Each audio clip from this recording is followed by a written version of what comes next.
pledge allegiance to the flag of the United States of America and to the republic for which it stands, one nation, under God, indivisible, with liberty and justice for all. My country is the sweet land of liberty, of thee I sing. Land where my fathers died, land of the pilgrims' ride, from every mountainside, every rain. Earl, please, thanks. Lord, as we gather today in fellowship, we pray that you be with us. You watch over our families, watch over our country, watch over the world with so much just going on today. As the springtime comes and we see the grass getting green, we know things will get better with your help. For Christ our Lord, amen. Amen. Thank you. You guys may be seated. Welcome. It's a beautiful day outside. It's nice to see you all here. We'll start by going around the room and introducing some guests. Start here in this corner. Katie, welcome. Thank you. Thank you for being here. She's our speaker. Do you have a bio? I don't, but You need one? Probably not. Probably not. So this is Katie Hammer. She's been with Parks and Rec, I want to say almost 30 years. Yep, 31 years. 31 years. So she knows that department in and out. She knows Redmond in and out. But she's here to give us an update and you know, on some possible bonds and some other things. So thank you, Katie, for coming. Yeah, thanks for having me. We also have Amanda Kierkegaard with Century 21. She's on the Baldwin or Hewitt Baldwin team. Gotta say that correctly. We have Corey Alderman over here with Man Mortgage. Thank you guys both for being here. We have Haas, who's not a guest, he is a member. Welcome. Thank you for being here. So last week we did kind of an installation of all of our new members. You were unable to attend, but we'd love to give you just a quick second to kind of introduce yourself to the group if you're willing. My name's Haas Talibi. I've just moved here in June of 2020, and I've joined a real estate group in Bend, Google Banker Bend. But my calling seems to be Redmond. My business is all in Redmond happening right now, and I'm a member of the Kiwanis here, so glad to be here. Awesome, thank you.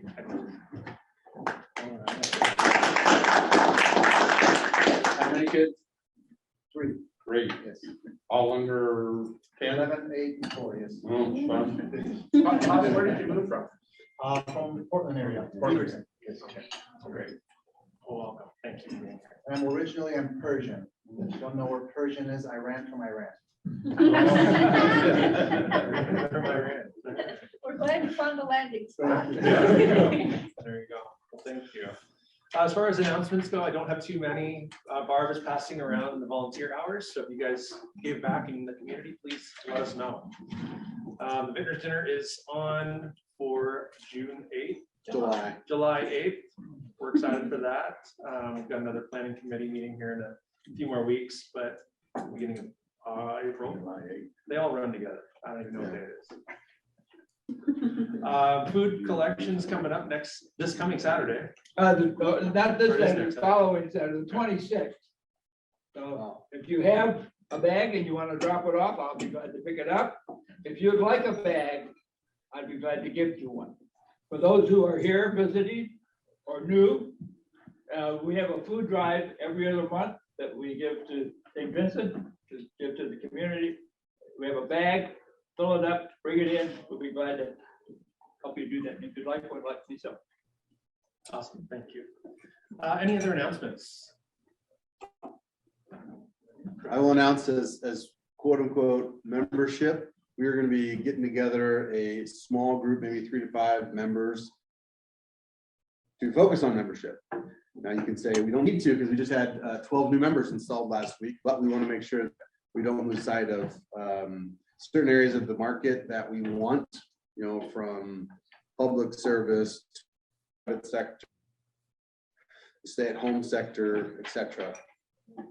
So if you're interested, let me know. We'll be putting that together over the next coming weeks. John.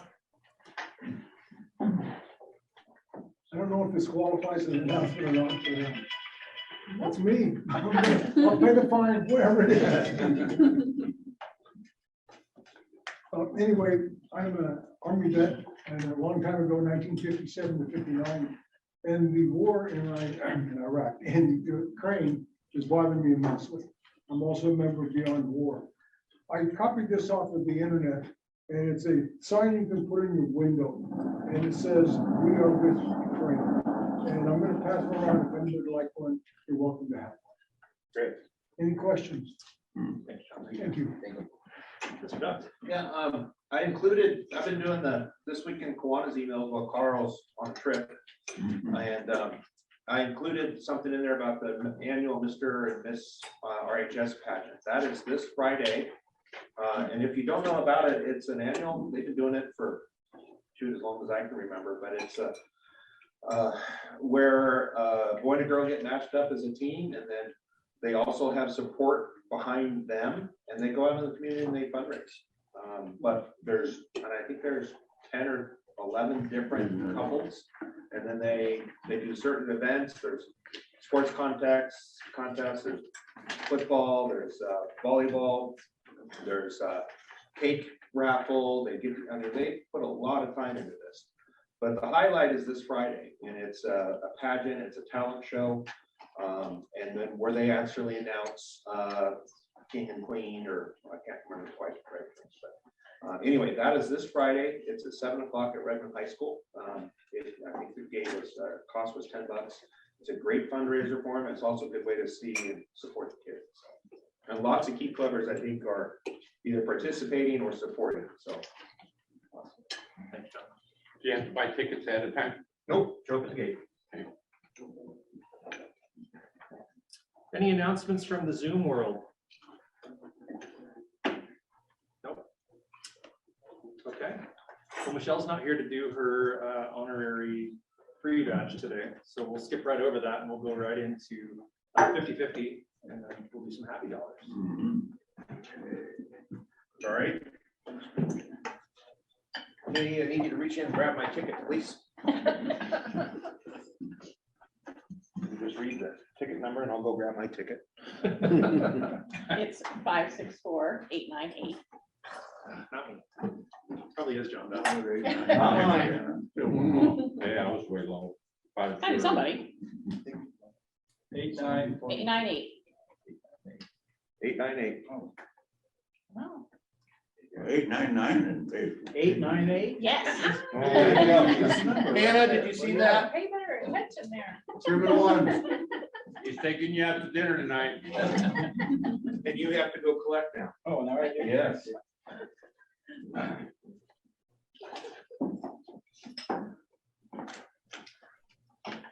Collecting your money. Happy to be here. Anything? No? What are we doing? We're doing. This is happy dollar. Oh, yeah, I did. Sorry. Yes, you did. I have one, gonna be heading over to Idaho Falls on Friday to visit with my son over there and his family. I'm very encouraged about that, and happy. And the other one would be, I'm grateful our church, Mountain View Fellowship, has been actively working on and has launched a new program to provide showers and wash and dry of clothes for homeless folks. And we've gotten quite a good response to that, and at our church, and it's a really wonderful thing we're doing there. So You have a parking we program do. as well. We have a safe parking program in the back of the church. I think there's 3 families back there now. But, you know, it's a good program. The rock chucks are out. That's a happy dollar. So sad dollar, happy dollar, Yeah. mad dollar. Well, there, I just saw 2 outside. happy to be here. Oh, what are they? Is it an animal? Yes. Okay, a marmot? Reminds Yeah. Coming to you. me of the Bible. Okay. So I have a happy dollar for Katie to be here. Thank you. You know that. We appreciate you. And then I have a happy dollar for Amanda and Corey being here as guests today. Right. I'll come back. If I have $1, I'm sad that Mike Patrick isn't here because I know he would be putting in $1 for the Ducks beating the Beavers last week. And then another $1 for both men's and women's teams making it into the postseason play. Chris, I think I'm strapped for dollars today. $1 for being here today. Okay. I'm happy that I have $1 to put in here. And John? I've had a tough winter and finally, a week and a half ago, I'm able to walk my 3 miles without a cane. That's Oh, awesome. yeah. Okay, and number two, I got to get out, I was able to go out and do a little bit of volunteer carpentry work, always makes me happy.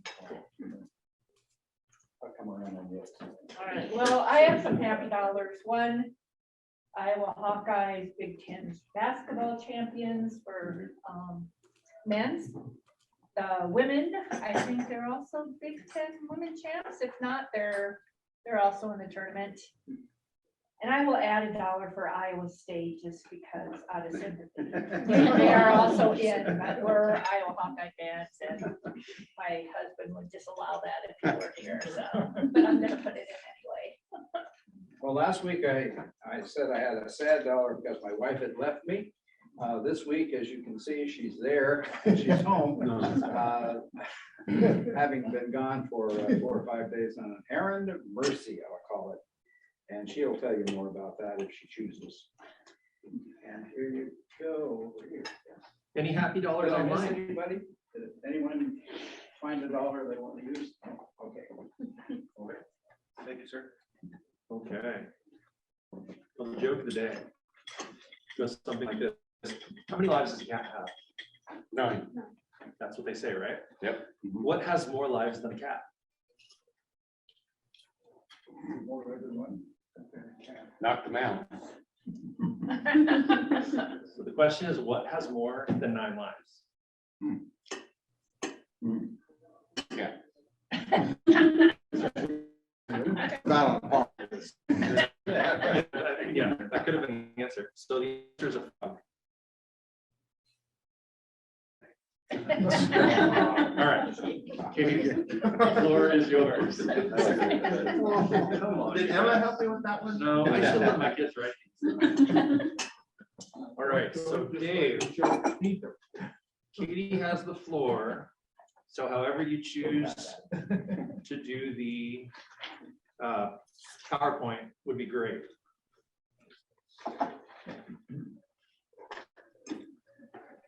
Let me minimize this to get it out of your way. And you should have full screen. There you go. Perfect.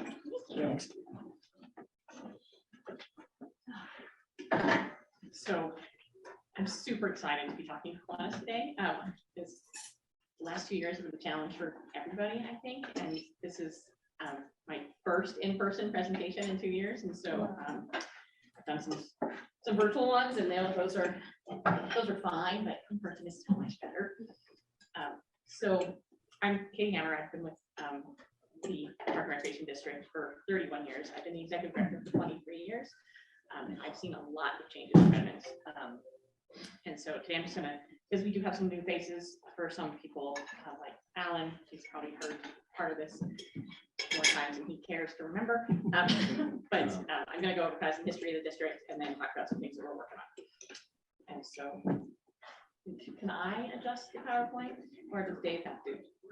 I got it. So if you just say next or have a code word or something of whatever sort, he'll Okay, change it forward. And there's a slight delay. Okay, So you'll see it, but it'll take a moment to go to the next slide. okay. Is there a delay for voice as well? Like, should I pause? No. Okay, good. How about Mike? I can move closer. I can Yeah. see it from anywhere. So if you guys can hear me better when I'm closer. So next slide, Dave. So on the screen is the Park District boundary in comparison to the city of Redmond and the Redmond School District. And this is, I think, important for people to understand because it's pretty confusing. So the yellow on the screen in the little yellow outline is the city limits of Redmond. The green is the Park and Recreation District boundary.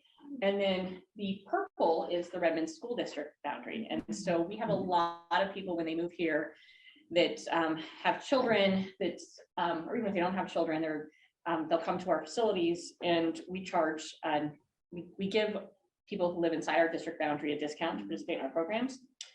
And so people live outside have to pay a little bit more. And so people come in on a regular basis because they're irritated because they pay taxes to the Redmond School District, so they feel that they pay taxes to the Park and Recreation District. But as you can see, our taxing district is much smaller than Redmond School Districts. But we're also much larger than the city of Redmond. So we go sort of into Tumalo, we go to about 61st Street. No.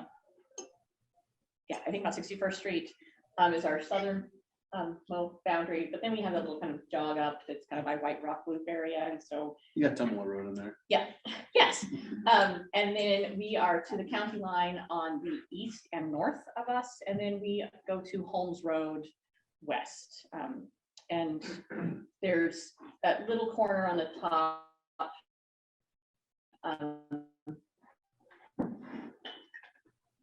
Will be on the top left. There, those properties are actually in the sister school district, but in our park district boundary, and so that's a little bit of a challenge for them as well. Someday we'll hopefully try to figure out how to get them into the sisters park district boundary, because that's communities they feel like that they identify with better than Redmond. So Dave, next. I can't remember what slide's next.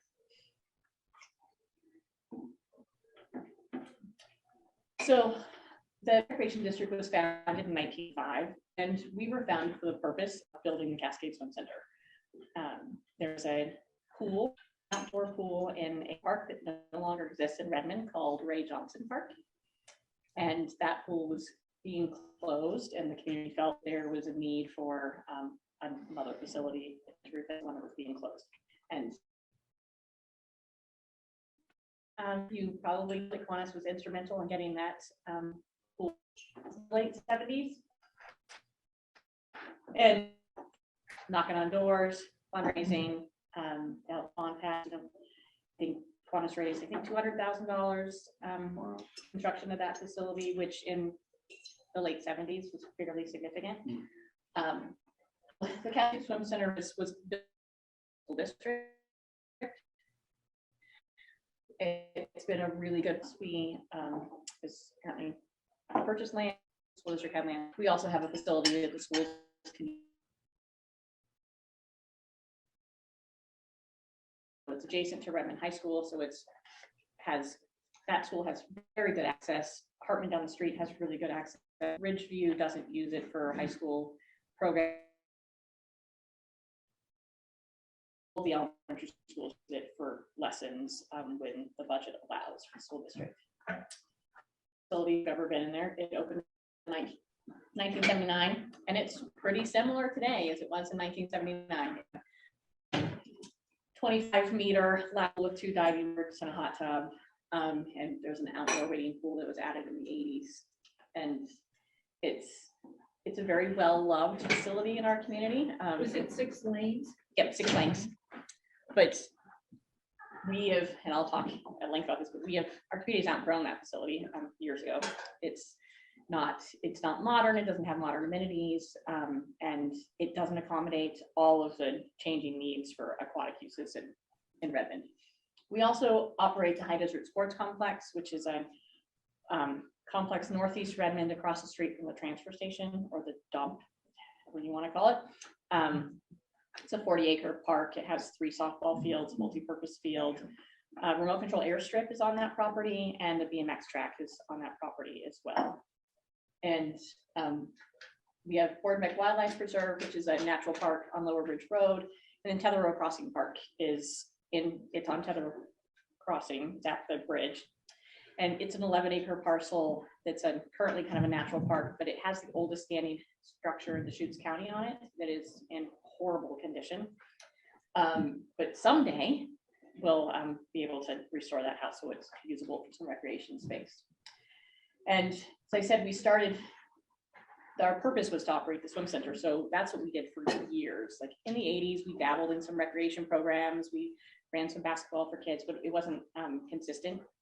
But we've been running programs consistently since 1995 outside of aquatics. So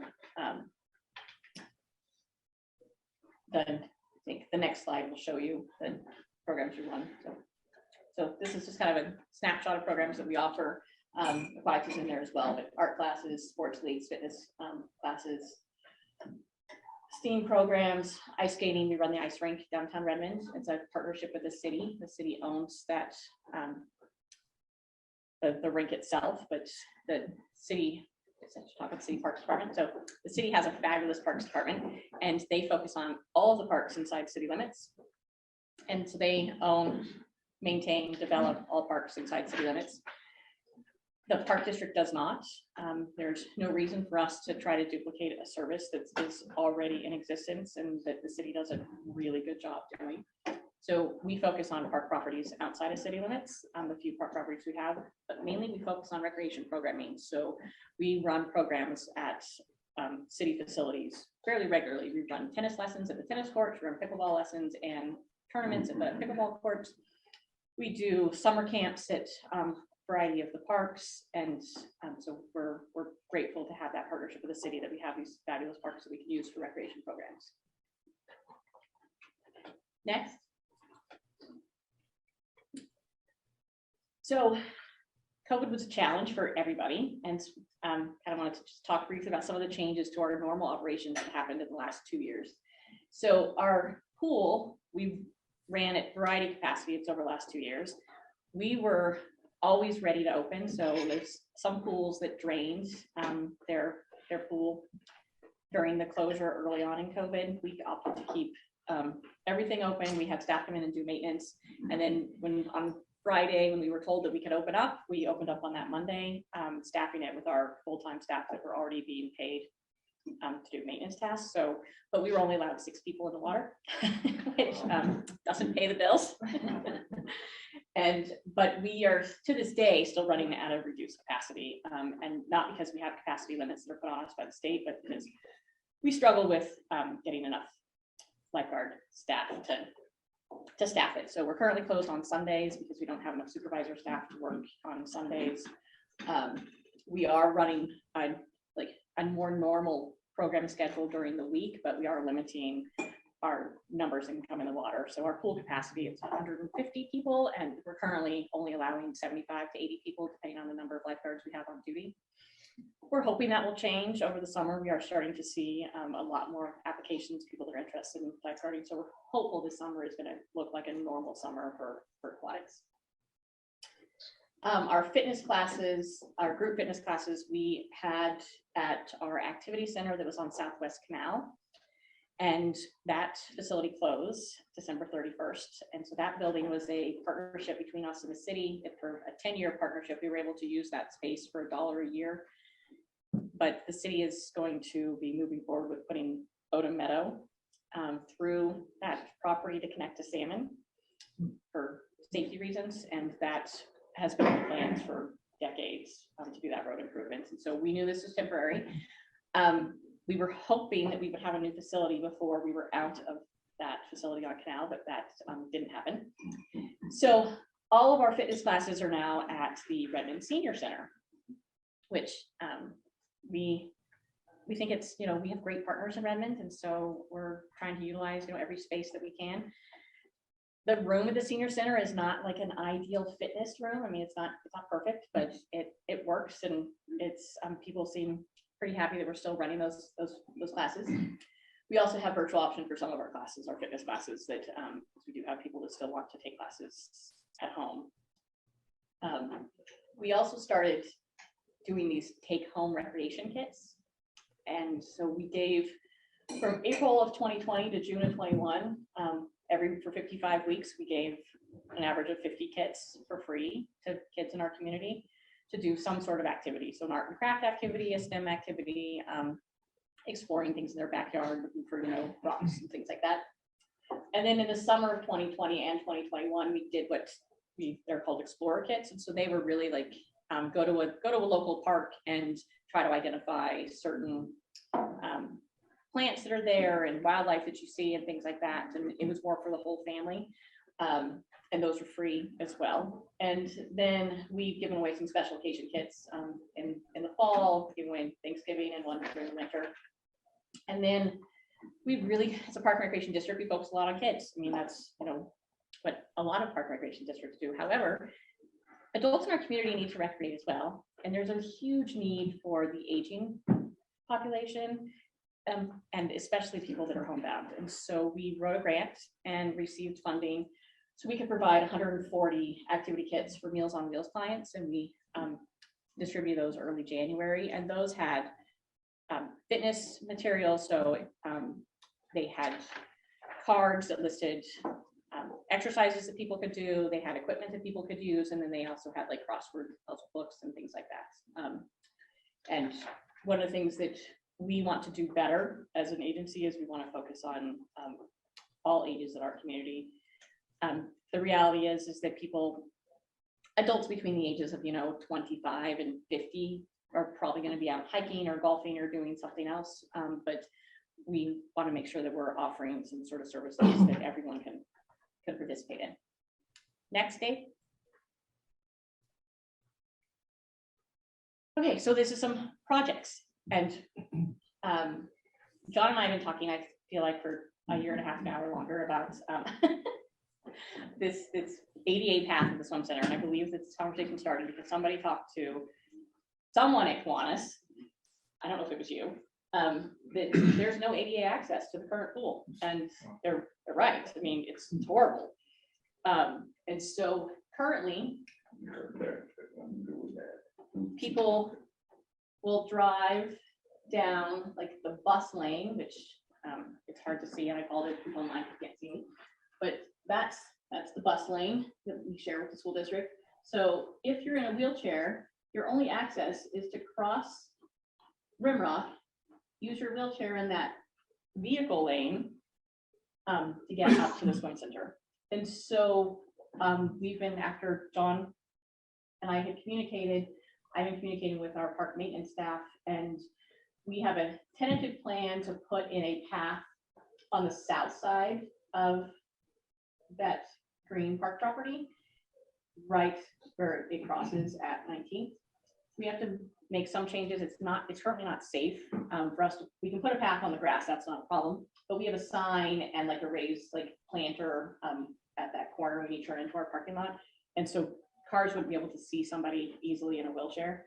So we're in communication with the city to move that planter and our sign closer to the road, and then we'll put that path just right along that line, and then they'll be able to cross. We'll put in a crosswalk, and they'll be able to cross our parking lot at the entrance, where there already is an ADA access there. So our next steps for that is our staff is currently getting a materials cost estimate for that. And then it will go to the Park District Board for approval. I'm not anticipating any issues with approval. And then the city has to approve it. We have to go through a site design process with the city.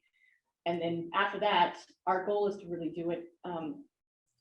We will have some professional help. Our goal is to really kind of have a work party and have people help us, dig out the grass, put in the gravel. We'll have somebody come in, obviously, and lay the asphalt down. But that's something that Kiwanis could totally help us with. If there was any volunteer labor, if you wanted to help with that. So that would be great. I think that it would be beneficial for that facility.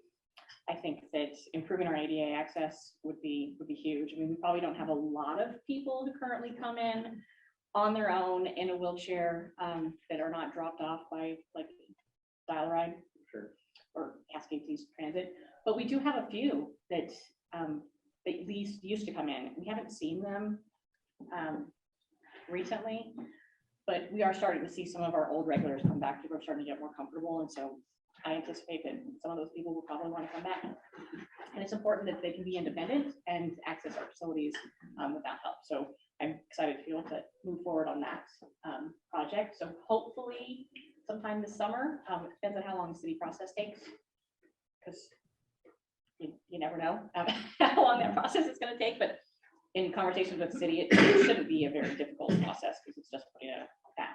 Katie, do you have any idea what the cost is for that? We don't yet. Our maintenance person hasn't gotten back to me with the cost. I don't anticipate it's gonna be that expensive for materials. Is there a grant for some of that? There could be grant dollars to pay for that. My goal is to have him get it to me before I have to turn my budget into our board, and then we're gonna include it in our budget. Okay. For next year. I know Gee, there's this- I mean, listen, how many people do you anticipate would be using this? The path, Right, but how many handicapped folks are we talking about? not many. I mean, I would say people that come in on their own, they're probably less than 10. But it also would improve access for kids on bikes that are coming, because currently they either ride across the grass or they ride in that bus lane as well. And we have quite a few kids in the summertime that come in that are riding their bikes. They come up the canyon, can access the pool pretty easily. So I would guess on a daily basis for youth bike access would probably be about 50 kids. And I suspect you'll be talking about this in a minute, but there's always talk about doing something different with that property. Yes, that is next, actually.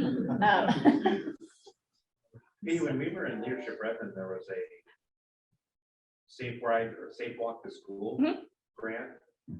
I wonder if that would pay for some of this. Yeah. Because we Mhm. worked on it on that crossing there by McDonald's. Yep. Where they put the median in and the halfway point. Yeah, because there's a variety of funding for safe routes to schools, and Yeah. it's not a school, but it's a public property. Yeah. Next to a school. Yeah. I mean, Absolutely. we can figure out how to Yep. access that. I'll look into that. Grant. Okay. Okay, next, Dave. Okay, so our next big thing that we're working on is, for those of you who've been here for a while, you know that we've had a bond on the ballot in May of 19 for a new facility that didn't pass. So we're trying again in November of 22. And some of the things that we've done so far is we hired an architectural firm out of Colorado. They're Barker Rinker CCAT. All they do is public recreation facilities. And so they have a wealth of knowledge on facility needs. And so this is just our current schedule with them. We're kind of at the tail end of the process. So in January, we had our first community open house. We had about 30 people in attendance to get input from the community on what they would like to see in a new facility. After that, we had an online survey that was only open for a week, but we had 127 people respond online, which is huge for it only be open a week. We did a survey in the fall to kind of start this process, and we had 400 people respond, and that survey was open for a month. And so we're starting to get, it seems like, a lot more engagement for this process. The consultants developed some concept diagrams, and then they came back last week actually and presented a couple options. And then the next step for them is they're going to come back in April and then present one option, get feedback from the community on that one option, make some adjustments to it, and then give us a final report early May. I mean, did you do any kind of after work after the last vote to understand why? Mhm. And was it an overwhelming defeat or? No, we lost by 10%, which Okay. sounds like, which is a lot, 10% is a lot, Yeah. but it was 926 votes. Okay, and the reason people voted against it? The reasons that we heard, there was a few reasons. So one was we didn't have a definitive location. We were either going to build it at the current Cascade Swim Center site, or we were going to build it on property that we own on Southwest 35th. And so some people just didn't like the either or. Some people just don't want to see their taxes increase. Of course. Which I understand that as Yeah. well. We've heard that a lot. And then a variety of people felt that they wouldn't use it. So they didn't feel like it was something that would benefit them personally. Eagle Crest. Specifically, yes. They have facilities, so they didn't. Yep. They don't need Yeah, that. well, that would come into play, I'm sure. Yep. Yeah. Yeah. So Dave, next slide. So this is the property. So we are all in, the Park District Board is all in on building on Southwest 35th Street. The reason that we are no longer considering expanding the current Cascade Swim Center is because In order to do that, we would have to move the school district bus barn or transportation facility. And we can't find a good location to move that to. Like ideally, our plan was to move it there, but the city has been very clear that they will not approve a transportation facility on that property because of all the residences that are being built there. So, and the other reason is that at this point in the Park and Recreation District's, life, we think it's important to build on property we own. We think that we can do better for our community if we can control that property. And we have, as I said, we have a great relationship with the school district. We're really grateful for them. But they get first rights to use the current facility. So if they want to use it for third grade swim lessons at a prime time when people want to do lap swim, we have third grade swim lessons. And we would continue our partnership with the school district. We would still be offering programs for them, but it just would be beneficial for us to have property that we totally control. And so are you familiar with property in Southwest 35th? Mhm. Okay, so 35th and Lava, it's about 10 acres. The apartment complex that was just built south of us. And so next slide, Dave. The bond that we're going to go for is just for the building.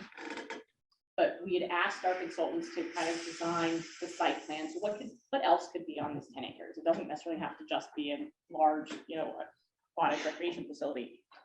So this just kind of shows what could be there. And so we have parking here, the recreation building that the bond would pay for here. Some recreation fields, so it could be soccer fields or lacrosse fields. We're thinking long fields, not necessarily softball fields. Outdoor courts, so this shows one tennis court and 4 pickleball courts. We've asked the consultants to change that and to just put pickleball courts in there, just because the city has access to a variety of tennis courts. I mean, there's 8 courts at Sam Johnson, there's 4 courts, I think, at Valley View, and there's 8 courts at Ridgeview. And pickleball, we hear on a regular basis that there is not enough pickleball courts. And then some walking trails and a bike skills course would be on that property as well. So our goal would be, if we pass our bond, we build the building, and then we leverage the bond to seek grants, because we'll be able to show community support to build everything else. But we're not going to ask the code. The consultants are going to give us a cost estimate on what everything will cost, but they haven't done that yet. How many acres? 35 acres? 10 acres. So the bond is for the building, which includes a pool. Yes. Yep. So next slide.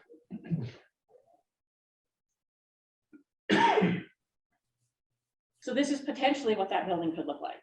And so another one of the things, so asking what, like after the last election, one of lessons learned, we didn't have professional drawings. People were like, well, we had a list of what could be in there. We had a talented park district staff person that drew like a concept, to visualize, what people could have in there. But we think that having professional drawings will make a really big difference for us. So it will be a 2-story building is what we're looking at. And we're looking at a leisure pool. So it's a 0 depth entry area, has a lazy river, water current, whatever you want to call it. Some spray features. It has like a space for warm water laps, water walking, water fitness classes could be there. Swim lessons for younger kids would happen there as well. And then an 8-lane 25-meter pool adjacent to it.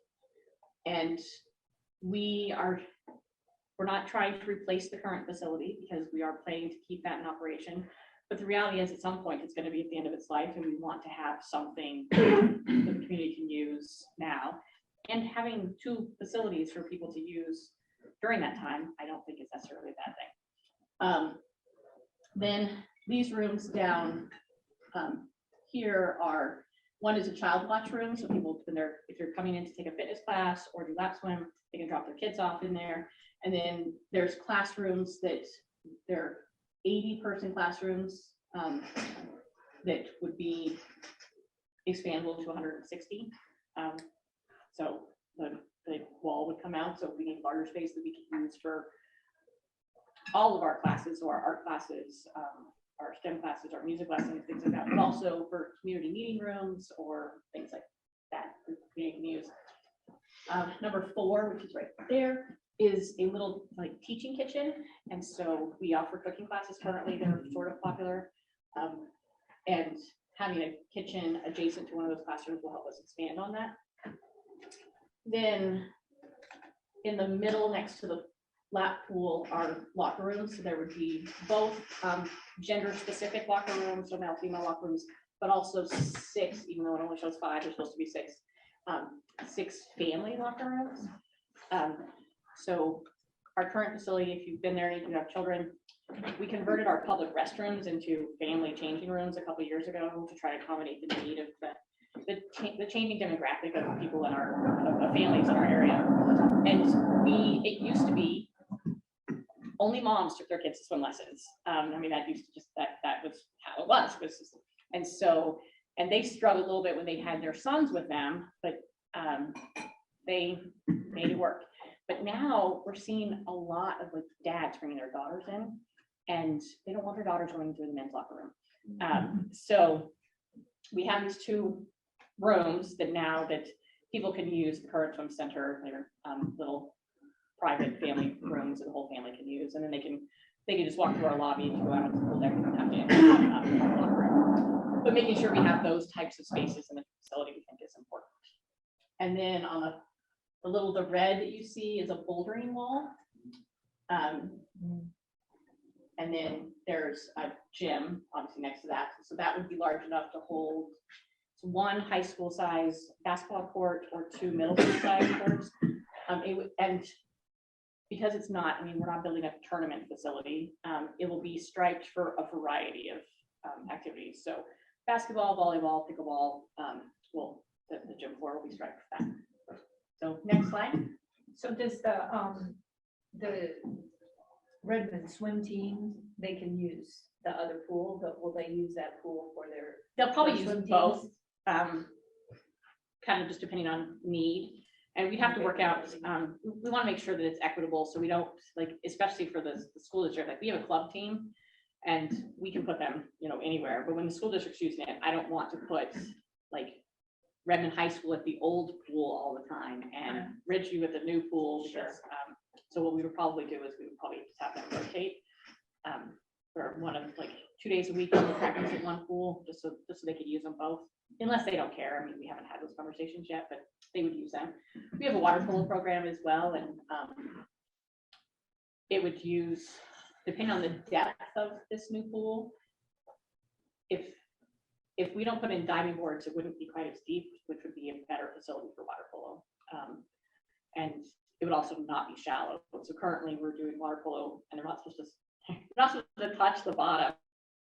And so they're this, 3.5 foot shallow in, trying to not touch the bottom. And then everyone else, is in the 12 foot deep end. And that's, it's a little exhausting.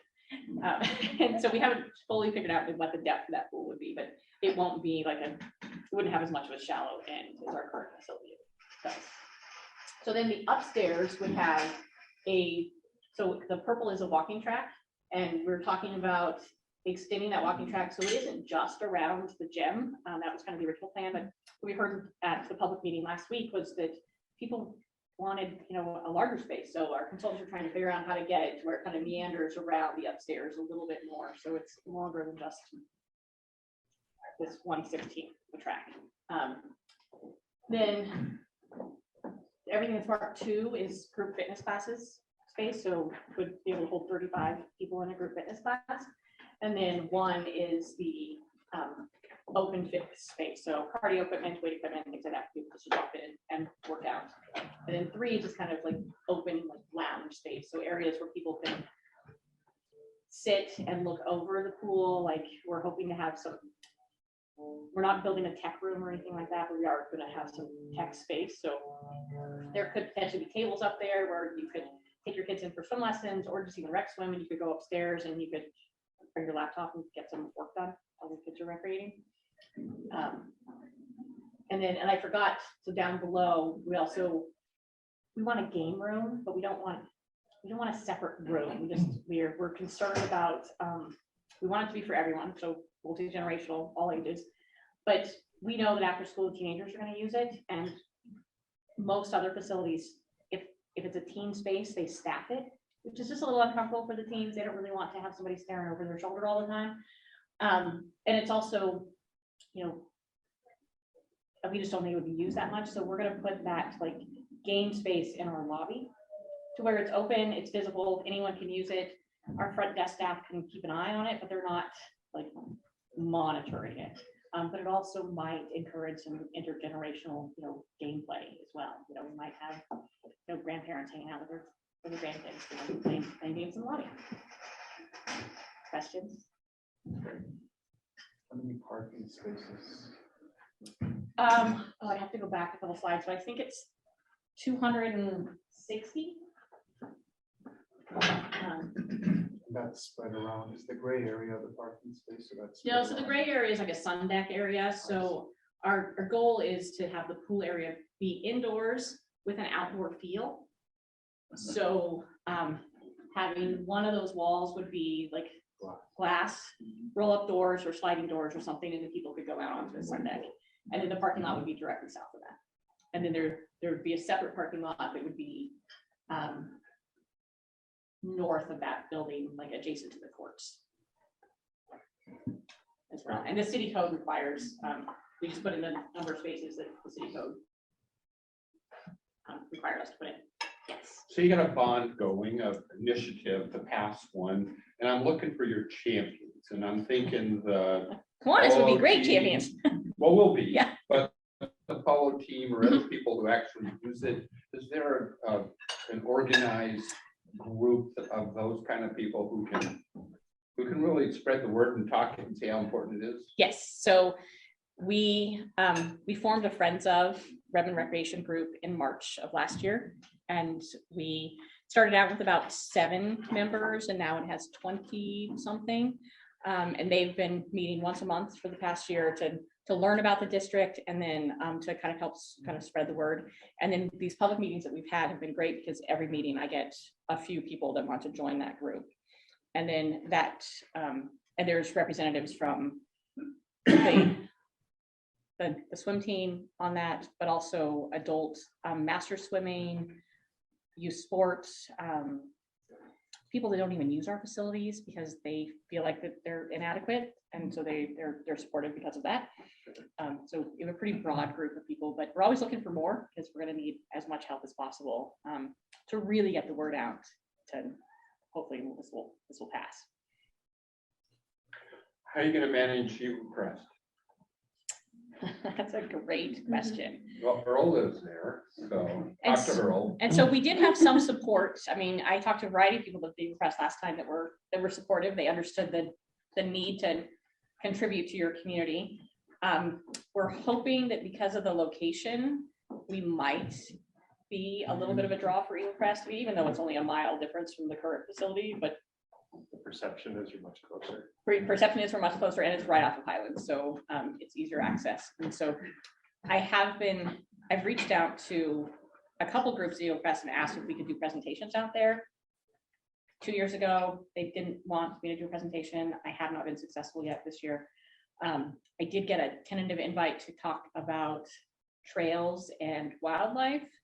And if I can work that out, then I'm going to at least, leave some leave behinds at that. To just, our goal really is just to kind of educate the people everywhere about the project and the benefits of it. So hopefully we'll be able to get So the past the homeowners question. association out there won't let you come visit? No, they didn't in 19. Things have changed a lot since then. Yes, things have changed a lot. No, exactly. And so we're optimistic. And also, in one of the, as horrible as the last 2 years have been for us, I think one of the things our community has seen is that we really are lacking in recreation space. Like, we could have, if we had larger spaces, we could have had more than 6 people in the building at a time. And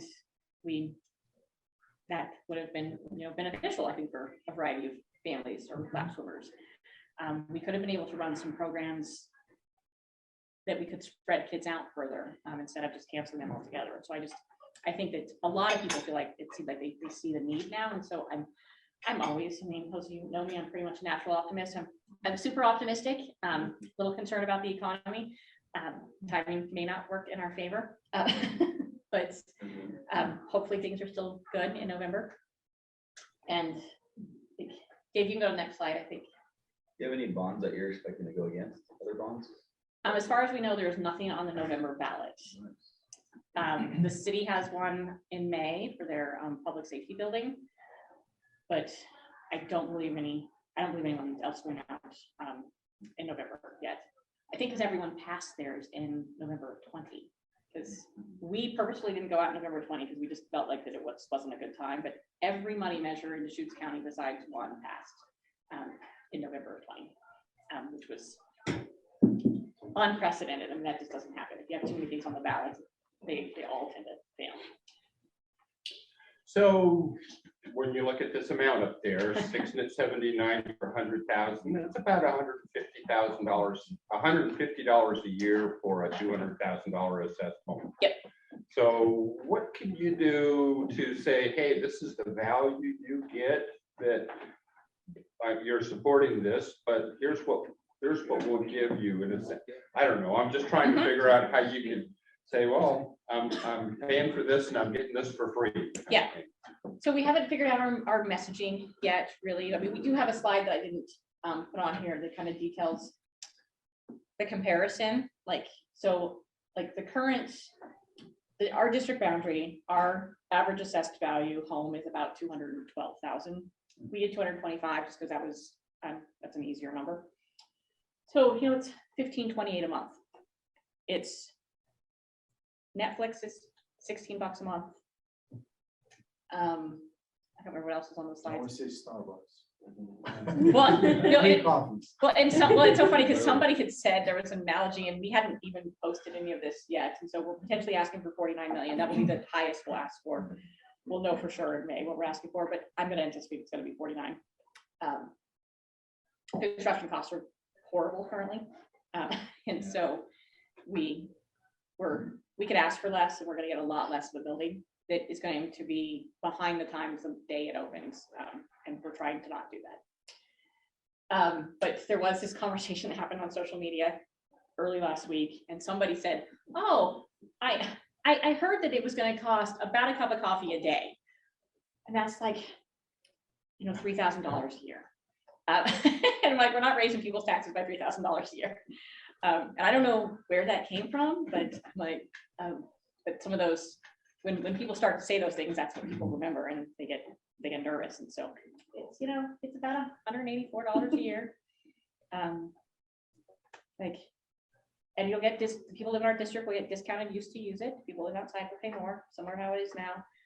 And if you're willing to give me feedback, so one of the things that I'm wondering if it would resonate with voters is the difference in what people currently pay to support RAPRD versus what they pay to support other agencies. So we use somebody's tax bill whose assessed value is very similar to our average, who live in our district, and they don't live inside city limits, the one that we used, but like they paid about $3,400 last year in property taxes total. $80 of that supported RAPRD. And I don't know if people understand that we currently reflect so little. And yes, this is going to increase it by a significant amount, but trying to get this building that everybody in our community can use. So I'm open to suggestions for messaging. If I may, Redmond is a lot of retirement people, a lot of them on fixed incomes. And every year our taxes seem to go up about $200. Now there's going to come a point where there's a breaking point for these people. What can we do about that? I mean, you can only afford so much. Yeah, I don't have a great answer on the tax solution. I do, like, the seniors in our community can actually many of them can use our facilities currently at no charge. Their insurance companies pay for them to use our facilities. We partner with Silver Sneakers, Healthy Contributions through ARP, Renew Active, and Silver and Fit. And so I think, maybe for the seniors, if we can, not everyone is covered, but a lot of people are covered, but they will be paying additional $200 a year, but then they potentially are not gonna have to pay anything to use the facility.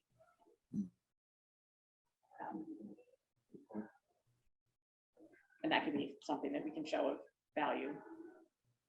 If you got a bunch of people in town like John, who's not gonna use it, sign up anyway, he's gonna get that money sent to you. And it's kind of free money. He has to show up. How come? Because we have to report attendance. Okay, well, There's this thing called Medicare fraud, but okay. we have to make sure we're not doing. Every day, I mean. No, they don't have to come every day. Just once a month. Yeah. To kind of a meet and greet thing that, But they're utilizing it. yeah. Yeah, and you can go to last slide, David, if you want. I think it's just the question slide. Is there room for Kiwanis meetings? There would be room for Kiwanis meetings in those classroom spaces. Yeah, I mean, our goal is we want this to be used for the community, and truly, like what I have noticed, like this space is great, but we don't have great meeting space in the Park District, and finding places for meetings is a nightmare. We use the senior center, which is they have a small room, and it worked fine if you only have 12 people. If you have any more than that, it's not great. And the city facilities haven't been available for meetings for the last couple of years. The schools are available, but they're available fairly late which is fine sometimes, but they're not available. Like you can't have a Kiwanis meeting at the school at noon. And so hopefully we'll be able to have meeting space for everyone in the community. The library, just being transparent, if you've been following the library project, so they will have meeting space there as well. But I think that their meeting space will hold 150 people, and it's divisible as well into 2 separate rooms. But as our community grows, we're going to need more spaces for, and not just meetings, but classes, activities, and our goal is to build some flex space that isn't to be able you can use for a variety of things. Like we're not putting in a specific board room so we can have board meetings there. I mean, I think that's a waste of taxpayer dollars. The board can meet in the classroom. Yeah, I would agree. Yeah. Any other questions for Katie? Sorry, I know it's very wordy. No, thank you. I mean, it's an important topic. Yeah. Yeah, and then you mentioned projects. So if you're interested in the Tether Road project, once we move forward with that, I met with a local contractor recently that might be tackling that project for us and would be recruiting volunteers for that. So I'll give you information on that. That might be a really good project. Absolutely. Great. Thank you.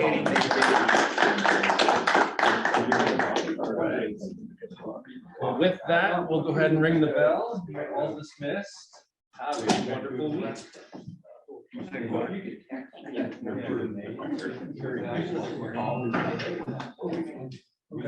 want to be collaborative, but if you're on time,